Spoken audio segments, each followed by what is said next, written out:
ఎన్నికల్లో కావాలని బీఆర్ఎస్ అలజడి రేపుతోందన్నారు మంత్రి కోమటిరెడ్డి వెంకటరెడ్డి. కేటీఆర్ కేసుపై దృష్టి మరల్చడానికి ఇలా చేస్తున్నారని ఆరోపించారు.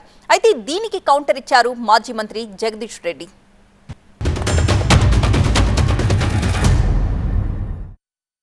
లగ్గచెల్ల విలేజ్ కాంగ్రెస్ పార్టీ కంచుకోట.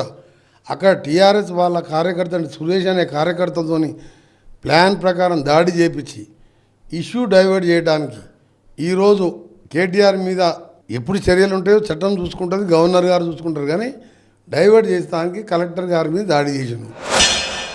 కొడంగల్లో జరిగిన దాడి అధికారులపై జరిగిన దాడి, అది అధికారుల మీద జరిగిన దాడి కాదు, అది ముఖ్యమంత్రి రేవంత్ రెడ్డి మీద జరిగిన దాడి. ముఖ్యమంత్రి రేవంత్ రెడ్డి పైన సొంత కాన్స్టిట్యున్సీ ప్రజలకు ఏర్పడిన అభిప్రాయానికి నిదర్శనం అది. అంటే నువ్వు కనపడితే నువ్వేదైతే మొన్న వాగొచ్చినావో మూసీలో ఒళ్ళు వాగులుతుందని, వీపు చింతపండు అవుతుందని ప్రజలు దానికి సిద్ధంగా ఉన్నారు అని అర్థం.